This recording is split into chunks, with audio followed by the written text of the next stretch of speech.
নমস্কার বন্ধুরা, মেনকা রান্নাঘরে আপনাদের সবাইকে স্বাগত জানাই। তো বন্ধুরা, আমি আজকে আবার একটা রেসিপি নিয়ে চলে এসেছি, বেগুন ভর্তা। তো অনেকে অনেক রকমের করে বানায়, তো আমি এইভাবে বানিয়েছি, আপনাদের সঙ্গে শেয়ার করছি।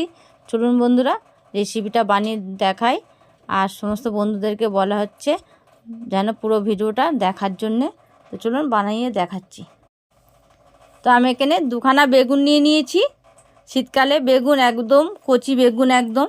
তো বেগুনগুলো দেখুন এইভাবে কেটে নিয়েছি, দুটো মধ্যিখানতে নিয়ে ওর মধ্যে এবার একটু নুন দিয়ে দেবো, দিয়ে এগুলোকে এবার পুড়িয়ে নেব।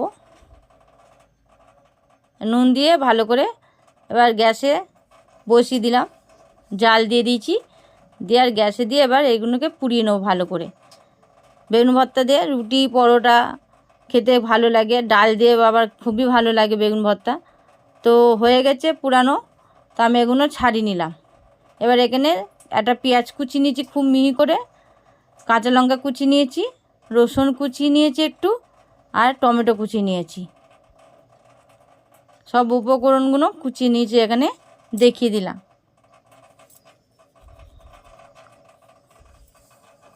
তো এবার কড়াই সর্ষের তেল দিয়ে দিচ্ছি।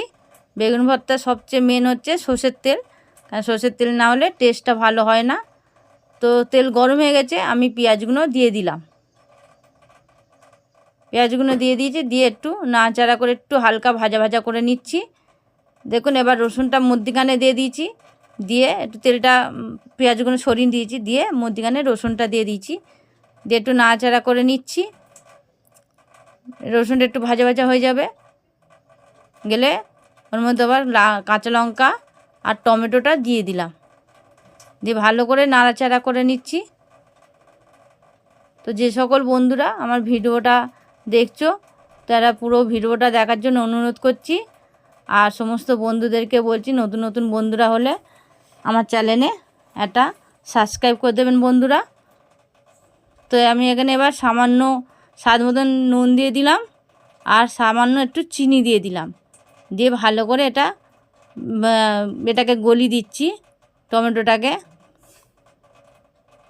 তো একদম টমেটোটার মধ্যে গলিয়ে দেবো, বেগুনটা দিয়ে ভালো করে গলিয়ে দেবো এটাকে। এইভাবে বেগুনটা দিয়ে একদম মাখিয়ে দিচ্ছি, এর মধ্যে ভালো করে এমনি করে পেস্ট করে নেবো।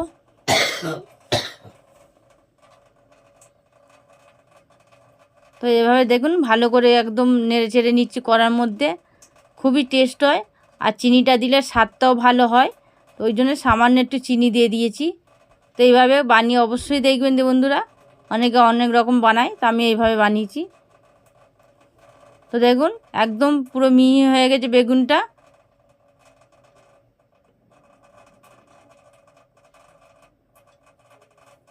তো এবার আমি ওর মধ্যে একটু ধনেপাতা ছড়িয়ে দিলাম, দিয়ে ভালো করে নাড়াচাড়া করে নিচ্ছি, নিয়ে এবার নামিয়ে নেব।